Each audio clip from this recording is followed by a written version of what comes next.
Welcome back to the Lanterne Rouge Cycling Podcast, the recap of stage 16 of the Giro d'Italia from Bellinzona, which I'm going to just say means pretty zone. It was a pretty zone. We're in Switzerland today, over the border in the Italian region of Switzerland, finishing on the top of Cari. A lot of professional cyclists. It used to be traditional to live here. I think a few still do.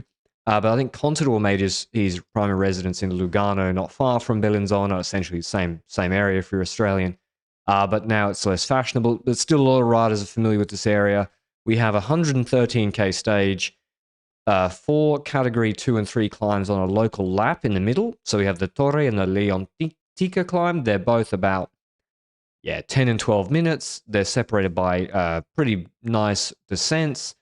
Before then is a 30k false flat uphill. After that is a 30k false flat roller in a valley. Then they do the Cari climb, 11.6ks, 8%. We have a flat kilometer with 4Ks to go. So actually the average gradient of the real climbing is about 8.5, 8.8%. Steep, consistently steep, low altitude start more or less. Swiss roads, they're going to go fast after the rest day. What's your view on this stage, Benji? Like, is this woke nonsense, being like a Giro, having such a Vuelta stage? Do you have a strong view on it? I think it's okay to have a stage like this, but I think there might be a bit too many stages in this Giro that might be controllable for a strong team. Does that make sense? Because if you have a strong team here, then you can control a 100-kilometer stage for your rider to win the race. And we'll see if that becomes reality today or not. Now, I would like maybe a little bit more multi-mountain stages. Maybe it's because I just like the Piancavallo stage it's not a Unipuerto stage. It's 2 times Piancavallo, but I would like 3 or 4 multi-mountain stages instead of the 2 we have in this race, you know? Yeah, I don't mind this stage on its own, like you say, but you got to have then the, Blockhouse. I mean, we say that, but then Blockhouse was preceded by 2 big climbs in 22, and they had a bunch sprint, right? So the riders do make the race. I thought it was a pretty entertaining stage. Blockhouse is different, though. As in, Blockhouse is a stage that is built for Blockhouse to be the terrain of battle at the end of the stage. I like the multi-mountain stages where, for example, like stage 19, you've got lots of mountains throughout the parcours and an easier climb at the end. Or like the Passo dello Stelvio stage from 2020, a larger climb before a smaller climb that just incentivizes action on the second last climb or the third last climb instead of people waiting for the last bump to the finish. So that's my vibe there. But I gotta pause it, Patrick. I gotta pause it. We gotta talk about some things because I've got a list of things in my notes that I want to chat about before we get into this stage. And the first one, yesterday I wake up, I was happy to live in a world where the Young Christian documentary would come into reality. I open my YouTube and I see the documentary. I'm super hyped. I click on it and I see, wait a second. It's 8 minutes. 9 minutes. What is this, Patrick? A documentary for ants? Who started the bit that it was going to be a documentary? That I'm Werner Herzog transversing, the Nile River to discover the inner workings of young Kristen. No, I did a nice little, not even little. That's a long video for me. Little. I spent all day. On my rest day, making that video, and no, I enjoyed making it. Obviously, selective editing. Left out. I actually was going to include. I have a photo. I'm not lying. I have a photo downloaded of him 10 seconds ahead of the breakaway on stage 14 on the first climb, as maybe a counterpoint. But I forgot to put it in. But anyway, thanks for everyone's comments. I like doing. It's like an old school flashback Lanterne Rouge video. I enjoyed doing it. Okay, I'll put that topic to the side. I'll forgive you. That's part 1. Can it not be a multi-part? Unlike the streaming services, I got to get you in. That can be a multi-part series. The problem is that knowing you, there's going to be multiple years between each episode, just like the new TV shows these days. I'm like the June woman, mother goddess. I'm like, my plans are measured in centuries. Like, to me, the Patrick Bro vlog channel is like active. Because I haven't seen one in a year. I haven't up 2 years. I'll get around to it. I got stuff to. I won't stop. Anyway, another funny thing, one more funny anecdote, maybe for you all to laugh at me. I was like, yeah, allergies, work nonsense. Guess who's got a complete blow up from the dust right now in the mountains in Andorra? But it's very hot conditions in Europe. It affected the stage today. But yeah, that's why I sound the way I do. So pollen is woke in your book? You're having a coughing fit for pollen the people and dust different. Pollen is woke, but dust is not, is what you're saying. 100%, yeah. Yeah. Okay, I'll try and write that in my book so I don't get it wrong next time. Like when they do those cringe street interviews on Instagram Reels where they go viral that are like, this is this person, guess this person's political beliefs. They drive a car. It's like, I don't... It's so ridiculous. Okay, the stage. Zanoncello. Pardon? I want to talk about Enrico Zanoncello for a second. Oh, yeah, that poor guy. So 2 days ago, there was a Giro d'Italia stage. There was a sprint in the peloton, but the breakaway obviously won, which resulted in the victory of Dversnes. But in that peloton sprint, there was a crash. That crash was, according to the UCI commissaires, caused by Enrico Zanoncello. Let me try and portray what happened. They were in the run into the sprint, so I assume last 300 meters roughly.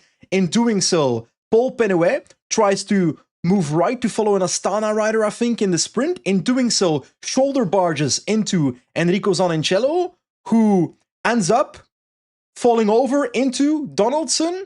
And during that falling over, he gives a head movement, a headbutt kind of movement towards Donaldson, which results in the crash of Donaldson. Zanoncello is disqualified and removed out of the race.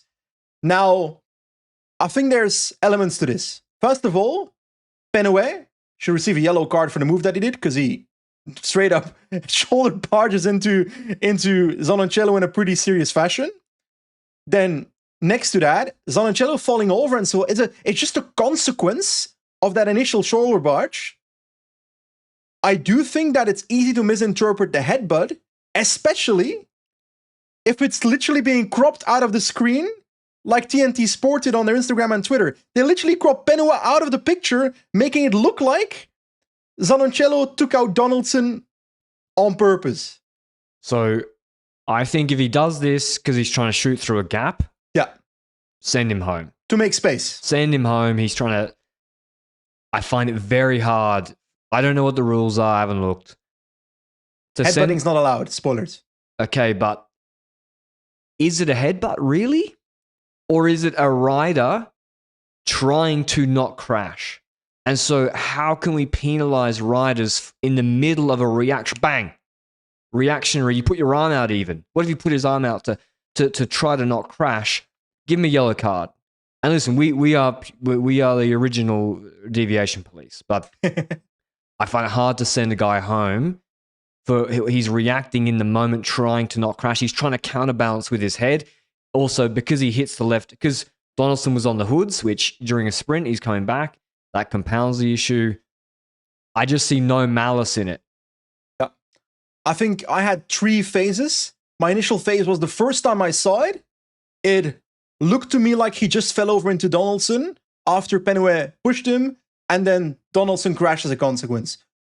That is clearly no DSQ.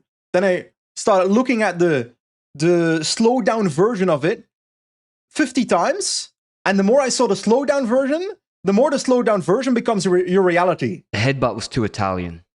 That's the problem. That's what's got him here. Especially in the slowdown. There was so much flair in his neck movement. So much. Like, dude, that's the problem. There was too much flair.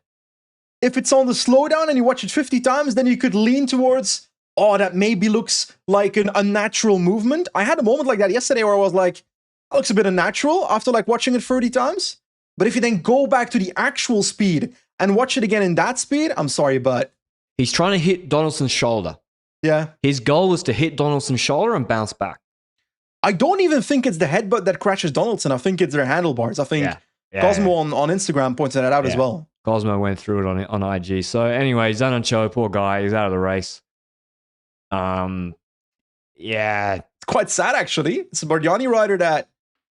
Like, if it's unfair, it's definitely... sad. And I think it's unfair. I don't know. I mean, is it a reckless move that crashed another rider? Yeah, probably. So, yeah, it looks bad. It looked to me, after I've gone through my multiple phases of judging it in multiple ways, like he's trying to stay upright. No, I 100% agree. I think that how can you argue he was trying to like do something other than try to stay upright? But it's just, yeah, in doing so, was he too reckless? I don't know. Anyway, he's out of the race, poor guy. Or actually, maybe not.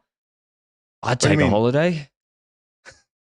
If you're a sprinter, you want to do the rest of this week? Poor. I think if you're an Italian guy on a pro team, you want to do the rest of this week, yeah. Yeah, probably. He probably wants to make it to Rome where he has another sprint. Anyway, it is one of those like moments that I can understand how a commissaire would get it wrong. It's not. No, it looks terrible.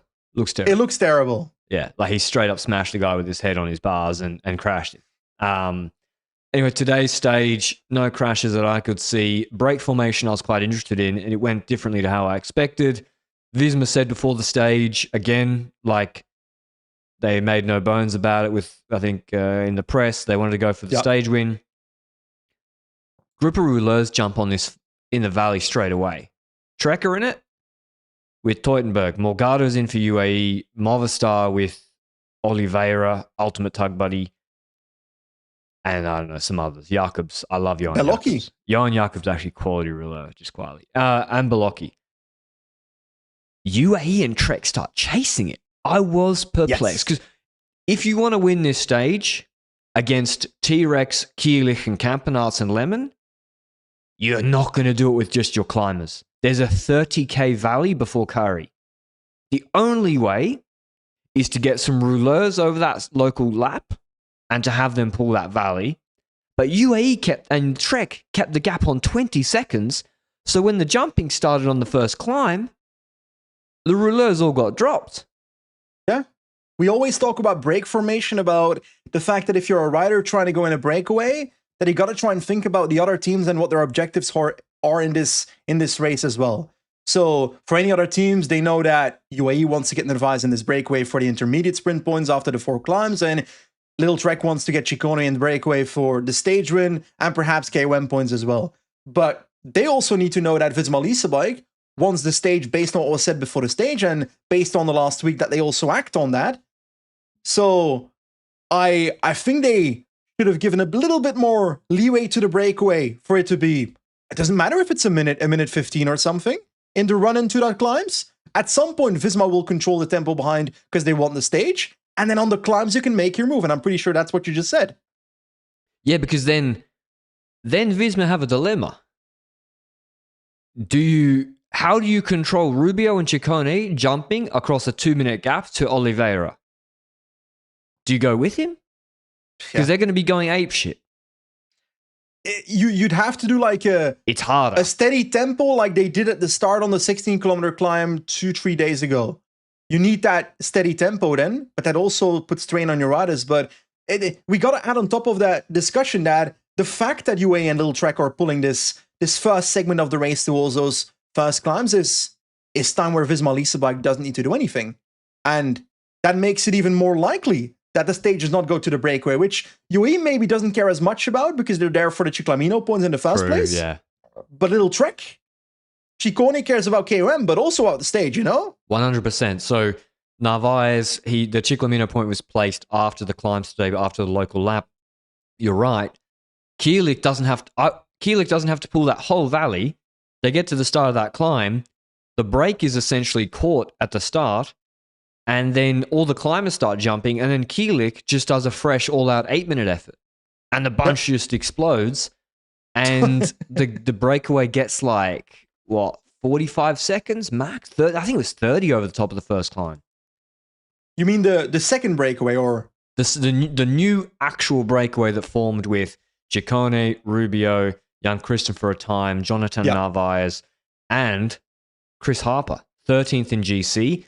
That also didn't help matters because I think even if Visma didn't control, I think if that gap went to 1:30 or 2 minutes, Tudor start pulling. Yeah, perhaps. It's to protect very Rondell possible. and Storer's GC positions. Anyway, to be honest, the next 40 kilometers of this race can be settled down towards 2 aspects. The gap grows to about 2 minutes 30, being controlled by Visma Leasebike, where T-Rex is doing a lot of the work, Tim Rex. And then when it comes to KOM, we've got a fight in that breakaway between Ciccone, like we said, Rubio, and also Vanderlei. And I'm pretty sure Ciccone took every single KOM point, but I'm not completely sure about it. But in the end, I do want to talk about KOM classification, and I want to do it now before we get to the final climb, Patrick, because after this stage, before this stage, we had Vingegaard standing on 161 points. And after these 4 climbs, Ciccone came close to 129, which means that is 32 points difference, if my math is correct. And that's before the final climb starts right now, which it's looking like Visma Lease Bike is able to control it for a stage victory for Jonas Vingegaard at this point in the race. If we look at that, Jonas Vingegaard, with a potential stage win today, with a potential stage win later in the race, can score 50 points at the finish line on a climb at the end of a stage. Not the Passo Giao stage, though, because the last climb there is a second cat climb, so only 18 points. And there's an HC in the middle. And that HC in the middle is also 50 points, I think. So I think Ciccone can still win KOM, but the Passo Giao stage is key. He's got to do Passo Giao, he's got to clean up, and then on Piancavallo, he's got to take the first Cat 1 minimum. Yep. Yeah, I think mathematically he can still do it if Vingegaard goes passive. Still, though, like, Ciccone's picked the wrong breaks every day this Giro. Like, tomorrow and the day after, they look like the most nailed on break stages. And same with Harper. Like, credits to him.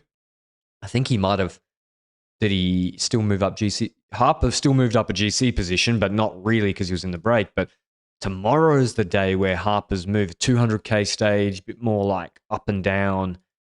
I don't know. The break was just a foregone... Like, it was a sunk cost fallacy for everyone except Jonathan Narvaez and the guys. I thought, actually, Ciccone was going to stop at the last KOM point. Yeah, I think the car almost, when it got to him, the car told him to stop.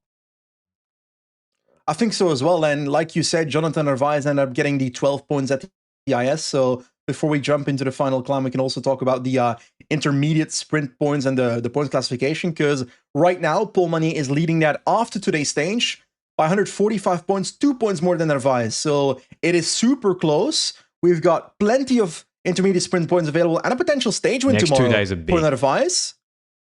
The last day is key for Magnier.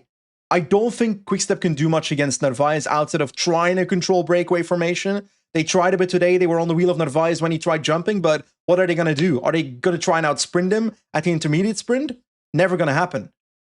Yeah, and if I think someone told me that's a 50-pointer, the Murcal del Poggio stage. If Narvaez wins that, Magnier's in big trouble. He's in big trouble. So, I think the point KOM jersey and the points jersey are quite interesting, and the white jersey today actually became quite an interesting battle as well. Before we get into the final climb, the riders have just gone from Italy to Switzerland. Is it in Europe? Is it in the EU? Is it in Schengen? Nobody knows. That's why you need Saley, right? So, maybe you're checking Google Maps, whatever, some AI tool, even though the Pope told you not to figure out the answers to this.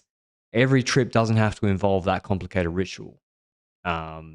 Just start using Saley. It's an eSIM app, which means you install it once, and then whenever you travel, you just pick a plan and you connect it as soon as you land. No swapping SIM cards, no airport stress, none of the thing I just described. Is also genuinely affordable compared to roaming charges. It works in over 200 destinations, and because it's from the team behind NordVPN, you've got privacy features too, like changing your virtual location and blocking malicious ads while browsing. You can't block Benji's messages that telling me that apparently he's leading me in the LRCP competition. I don't know if Saley has that feature, but we'll get to that in a second as well. Mate, every time I go to Andorra, I use Saley now over the old method, which was going to a fucking telecom place to get a SIM card. No, thank you. I actually like the monopoly provider here. It's actually one of the best service providers, but I do understand when you travel here, Saley is the easiest option rather than going to a physical place. Anyway, if you want to stay connected without the chaos, download Saley in the App Store or by scanning the QR code on the screen now. Use code LRCP at checkout to get 15% off your first purchase. It helps the show as well when you use our code through checkout. So thanks to Saley for supporting this episode. Okay, bring us to Kari, Benji. Breaks wrapped up. Harper takes the Red Bull KM for the $2,500. And a lot of money, actually. And then he continues and he actually does a decent climb. We get to the climb. Red Bull lead out. Boom. Yeah, Red Bull starts spacing at the foot of the climb. It doesn't take too long, though. It's not like a 10-kilometer lead out either. It's a lead out into the climb and the first few kilometers of the climb, after which Kampenaerts takes over for Visma Lease bike. And I swear, right when Kampenaerts takes over, a bit later, we get to the last 10 kilometers and I see Pellizzari at the back of the peloton. And I was like, had to double check because in my head he was still in the white jersey, which is not the case because Eulalia was in the white jersey. So it was Pellizzari parqueggioing at the close to the foot of Kari, just after the foot of the Kari climb. So we're not talking about someone dropping. We talk about someone actually like Parqueggio losing a lot of time today is what it seemed. I haven't checked. He wasn't doing the Del Toro gimmick again. He definitely was not pacing himself this time. It would have been a crazy negative split. No, that is what my initial thought was. He didn't get the memo. They've done a full gas lead out. Someone's dropped the wheel in front of him, and then he started doing the pacing gimmick because I was like, well, he was going too slow for that. Yeah, but I was like, then what are Bora doing? What are they doing? Yeah. I don't know. It didn't look like a fake pace either. But Zvihov didn't wait. Maybe they saw it coming. To be honest, Hindley was always their only podium shot, I think, with the time gaps. Maybe they knew, maybe the heat cooked him, maybe he's just a young guy, had a bad day. These things used to be normal. This sort of thing used to happen all the time. Now everyone's, like Hindley said in the interview this morning, everyone's just the experienced guys, which all the guys in the top 5 are so experienced. They got their nutrition, their rest days. They're all dialed. Like, aren't they experienced? Lalio? Okay, yeah, but I mean in the top 5 of today's stage. Okay, fair. They're fair. multiple Grand Tour riders in top 10s. Wait, you're telling me today's stage was not won by a Neo Pro? Tim Rex, he could have. They let him. But I forgot to say, Decathlon paced in before the climb. What do you make of that? Can I be honest? I went to eat pasta pesto just before the climb. Decathlon started smashing Benji on the flat. And then there was a segment of 14 minutes on my streaming service TNC Sport where 47% of those 14 minutes were ad breaks. So I didn't see much of this segment before the climb, I'm afraid. Decathlon wanted the bonies in play, which if you got the second strongest climber, bear in mind, like Vingegaard's got a decent gap. I'll remind you, Gol has a 13 second gap on Aaronsman. That's nothing. Yep. So put the bonies in play. He's got a bigger gap on Hindley. Anyway, Bora, like Vlasov and Vingegaard are getting into a scrap about positioning. Kampenaerts takes over. Detonation. Eulalio drops. O'Connor drops. The group goes to about 12, 15 riders. Koos is suffering. Still like 9Ks left. Koos takes over like 7.8Ks, maybe 8.5Ks to go. And not a long pull. And always, it's always less than a kilometer, the pulls of Sepp Kuss. And then Piganzoli takes over. And to be honest, Piganzoli on his way to white at this point virtually, because with Pellizzari gone, with Eulalio gone, it's wide open in the next week for Piganzoli to take that, even if he works for Mr. Vingegaard, because he always keeps on riding, because just in case Jonas has a mechanical, he's got to make sure he finishes third on the stage. Exactly. But in this specific case, once Piganzoli takes go over at just under 8 kilometers to go, we continue to see people drop until the group is maybe 7, 8 riders. Rondel drops, Mühlberger drops, the Domestique drops, Kotzen drop, G drops, Storer drops. Then there's only Jonas, Gal, Arendsman, Hindley, and Bernal left. Oh la la. Can I do my Callum Scottson forklift or not? Sure. And his second Grand Tour in a row, he's with the last 10 in week 3 on a mountain finish, Callum Scottson, and no one knows who he is. You can only do your rant if you give him a Belgian name. And you also, Benji's like, why don't you sign him? Why don't you sign him if you keep a Belgian yapping about name? Him? I don't know. To be fair, Scottson is in World Tour and has been for a while. So he's on like a team that has. He's on a good team. So that's why I wasn't going to do my forklift rant. You made me do it. So you just did a forklift rant for no reason. just want to give Callum Scottson and Mühlberger some props. And there you go. You know who looked good today? Eganito Bernal. If Egan Bernal was Belgian, he'd be in a free tour right now. Bro, if Egan Bernal was Belgian, he'd be the prime minister of your country. He won the Tour de France.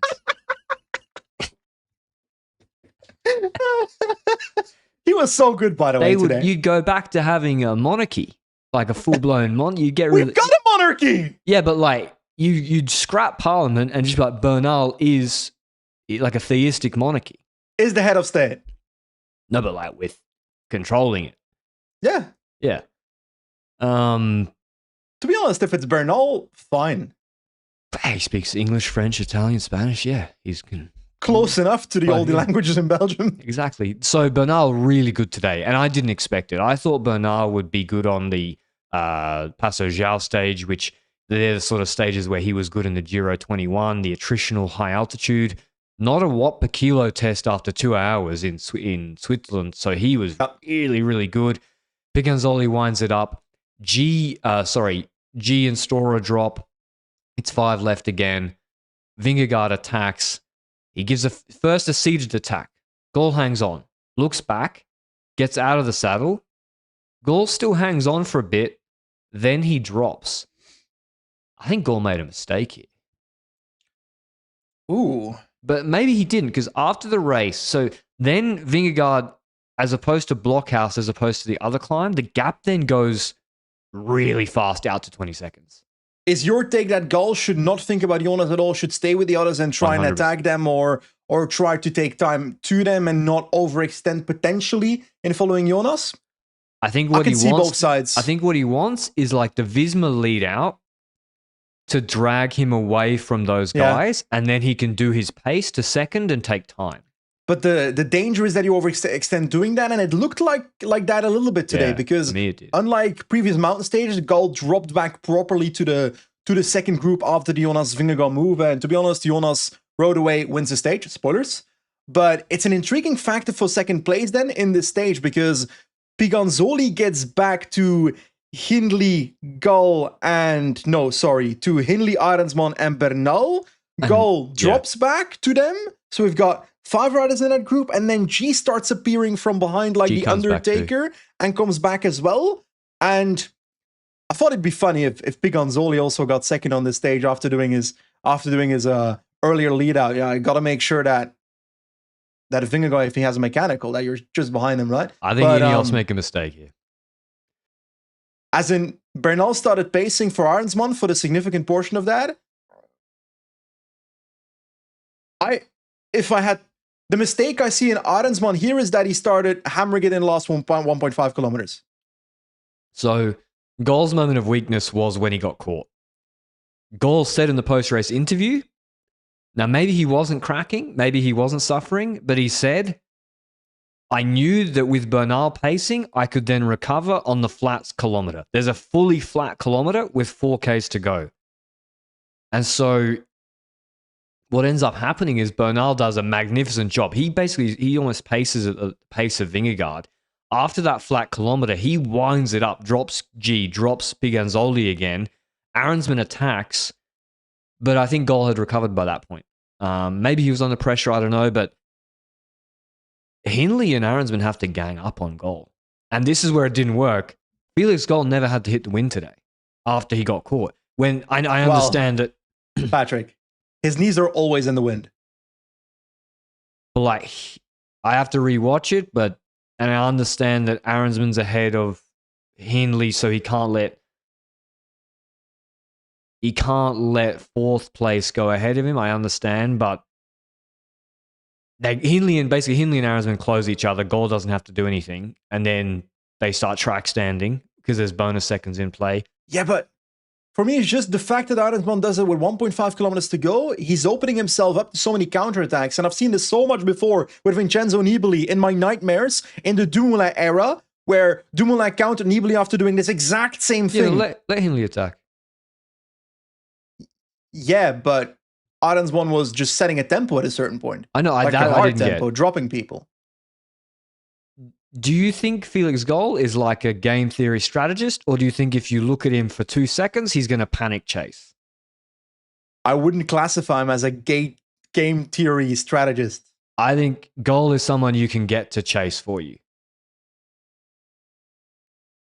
I think so too, especially considering he still considers both Hindley and Arensman competition at this point. Exactly. So I think they need it. Maybe at a later stage they do, but yeah, it worked out okay. I understand also why Arensman can't let Hindley up the road. I do understand that. But, yeah. They're never going to work together. At the end of the day, we've got a week left in this Grand Tour, and it's their legs that are going to decide whether they can drop each other. And yes, we can talk about strategy here and there in this final, but I don't think it would have moved the needle for the third week. I think we've got harder stages coming up. In the end, Vingegaard wins the stage. Felix Gall comes second. Gall doubled his gap on Arensman today. Yeah, but we're talking about 5 seconds plus 6 bonusing. It's 11 seconds. Still, he more or less doubled his gap. He's now at 24 seconds. But I think that's because Arensman overextended in the last 2 kilometers. Okay, got it. Yeah. But so for me, that's not because he closed down Hindley or something. I mean, that's because he started hard pacing for a significant portion of time with Gall and Hindley in the wheel. Got it. I think that's to my point. I think he had to test Gall when they caught him. And then if that didn't work, but still Bernal was really, really good today. They've got to be happy with that. Arensman was very good. So yeah, the stage results, Vingegaard wins 109 ahead of Gall. Hindley on 111, takes the other 4 bonies. Arensman on 114, G West on 118, Piganzoli 134 and 6, Bernal 204. He moves up. GC, the 2 Tudor guys 218, 255. Wout Poels from the peloton 304, so he's a top 10 climber today, but he did sit on Eulalia for the climb. Chris Harper from the break. Poor Eulalia. 317. Yeah, poor Eulalia. I mean, like basically top 10 on this climb for Eulalia is still like an overperformance for where we thought he was. Yeah, for sure. Like his result at this point, and let's spoil what his GC result is after this. I'm trying to load it up, but it's not loading. He's 5th in GC after this stage. That's exactly what I expected in terms of the evolution of this Grand Tour, because I expect him to finish somewhere between P6 and P10. Yeah. And I think, he's literally riding at top 10 climber level. Yep. So if he continues like this, he won't finish outside the top 10. But he might get overtaken by breakaway moves like Harper in the last couple of days. Yeah, you know? True. Bahrain did put a rider today, so they were at one point.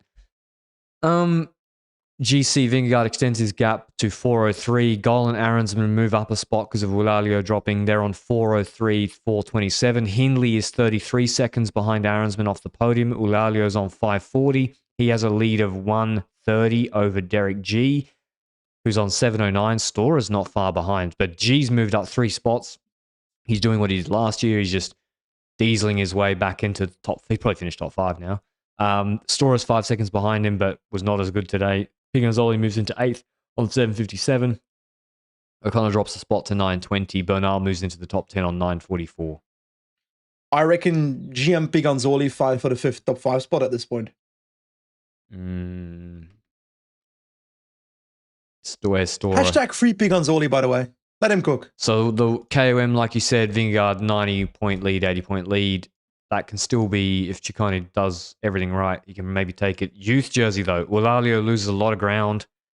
He is only 2:17 ahead of Piganzoli in the white jersey competition. Today, he lost 1 minute 30. So Piganzoli's winning this. You reckon? Yeah. Especially because Jonas now has 4 minutes and 3 seconds in GC.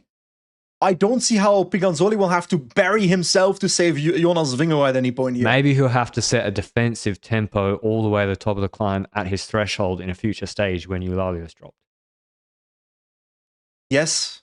Or hashtag free Piganzoli. That is free Piganzoli. No, I'm saying Visma Lease bike controls stage 20 and on the last Piancavallo, Piganzoli pretends to do a lead out for Jonas, and Jonas stops following the wheel. Piganzoli rides off into the distance, wins white, takes 7 minutes in GC, and beats Jonas Vingegaard. 7 minutes. I can't quite see that one happening, but I think the white jersey battle will heat up now, or it has heated up. Pellizzari lost 18 minutes, Benji. Like, we saw him give up at the start of the climb. You thought he was spacing? Is it because he's too friendly with Pogacar? Like, Pogacar told him this is what you do at the start of third week of a Grand Tour? I have no response to that. I think this is Pellizzari capitulating after being sick earlier in this Giro and now taking the full blow of the consequences. Because getting sick in a Grand Tour is not just that you're not feeling good for a few days. Your body probably has to work harder for those days. He couldn't eat for 3 days. It's not very useful during the Grand Tour. So he's in a massive caloric deficit in the middle of a Grand Tour for 3 days. Like, it's not surprising. I feel sorry for Pellizzari. I think he and Hindley would have really been a force for the... I think they would have been able to roll Gol and Arensman. You think they would have been able to if they were in peak form? In a stage like today, if Pellizzari's in his good shape, I think they put Arensman and Gol under a lot of pressure on this. Especially considering that group was together on the final climb.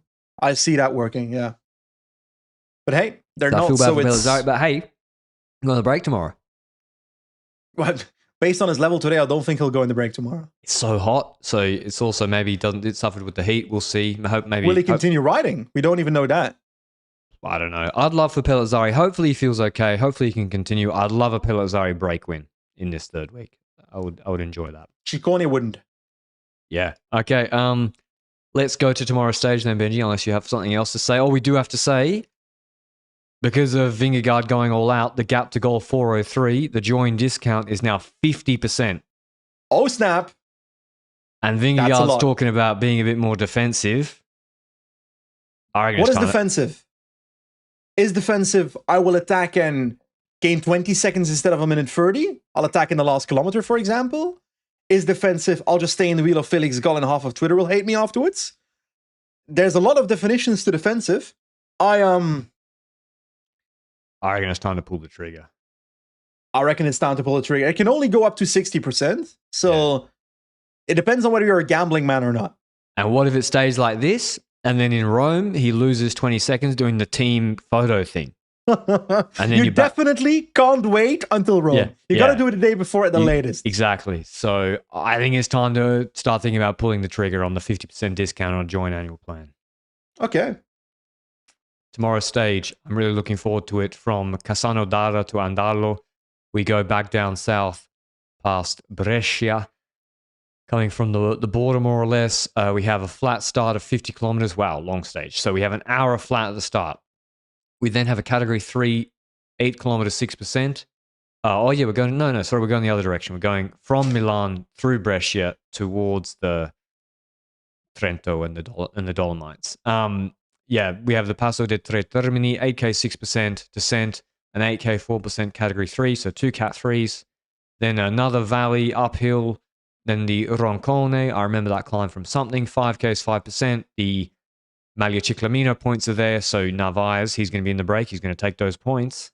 And then descent, and then a nasty hill zone, all just these hills, category 3, then a descent, and then a 2K 6% climb, then a 1K like flat, like top plateau. I mean, this stage is designed for Narvaez to win.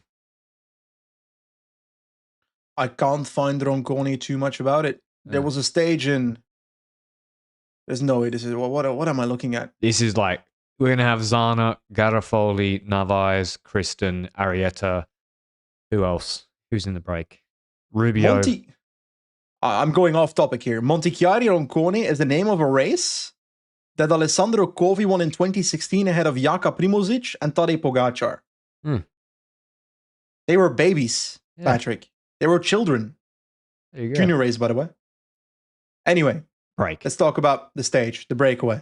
Narvaez needs to be in the breakaway. He needs the Ciclamino points on the, I think, third climb of the day. Did I listen correctly? Yep. You say Ciccone needs to go in the breakaway. I agree with you. But on a stage like this, Ciccone has less of a certainty in a breakaway versus a Narvaez type operator than on a pure mountain stage. Narvaez can win this. Yeah, that's what I'm saying. Ciccone is less of a certainty against the Narvaez on this kind of stage. Ciccone, I agree. Like when I look at the... Well, I don't know. Are you sure that Ciccone is a better pure climber than Rubio? What are you saying? I'm saying there's no guarantee Ciccone beats Rubio on 19 or 20. Whereas I think on this punchy 2.5K 6% climb after a hard day and Narvaez having spent a lot of energy before and throughout the 3 weeks. I've got it differently where I don't see Rubio dropping Ciccone. And Ciccone has the better punch. Yeah, true. That's the thing. On the other hand, Ciccone has to go all in for K1 points, which costs him energy throughout every climbing segment. Tomorrow's not that important for KOM. So I think he should over-index on the stage win tomorrow, not KOM. Yeah, for sure. If he's in the break, he shouldn't care about KOM too much. Yeah. Also, Zhao is the stage. It's two Cat 3. It's 2 Cat 3s at the start. I mean, just take second behind Rubio on them. Stop sprinting each other full gas. Go for the stage win. So our previous picks for the stage were, you said Artem Schmidt and Valgren? No, I didn't. Schmidt and Valgren. Has to be Mauro Schmidt, right? But it's written with 2 T's. I must be. No, I'm Mauro. That's Mauro Schmidt. Come on, I'm not. I'm an idiot, but... Benji went with Adria, who's not here, and Jan Christen. But I've learned my lesson in this race so far, that whenever I pick Jan Christen, Narvaez wins. So I'll hedge my bets by saying Narvaez. Who has looked good? Ciccone and Rubio got to stop attacking each other. It's not helping either of them. Who looked good today? When in doubt, pick Astana. Give me the old fox. Give me Diego Ulissi. Oh, I like it. I like it. For winning the stage, I'm not sure, but... He can't sprint anymore. He legit can't sprint anymore. Doesn't he have like 9 stage wins at the Giro? Yeah, he won a lot. He's won a lot of races. Yeah. He's ridden a lot of races too. Yeah. So I'm going with Ulissi. I think Ciccone, Rubio, Narvaez, Christen, Ulissi. I think we're going to have a cinematic masterpiece in the break tomorrow. Okay. And Ricky Mas, maybe? I don't think it's hard enough for Mas. He can't drop. He dropped Narvaez here on a hill in Lombardia, no? Have you seen that level of Enric Mas in this Giro, Patrick? He dropped Pogo and Emilia. Are you saying Enric Mas is better than Narvaez on this type of parkour? Who's your pick? Ulissi, really? Ulissi, yeah. What do you mean, really? He's in the break today. No, lock it in. Lock it in. I want to win. It's fine. I want to win the prediction. It's fine. Lock it in. It's okay. Ulissi's good. If you want to lose, lose. It's fine. It's okay. I won't stop you. And it's Mauro Schmidt that I picked. Artem Schmidt, though, he's in good shape. He just won. In the Art of War, it says, don't stop your enemy from making a mistake. I won't stop you from picking Ulissi. That's like when Bora start pacing at the start of the climb. It's like, let them do it. Anyway. Thanks for listening as always. We'll see you in the recap of hopefully a great break battle tomorrow. Oh, can I change my pick, please? Can I change my pick? Yes, it's fine. Pellizzari. Okay, fine. I'll allow it. I think that's a fine pick. I'll allow it. Come on, Giulio. Come on. Okay. Thanks for listening as always. See you in the recap tomorrow. Ciao, ciao, ciao.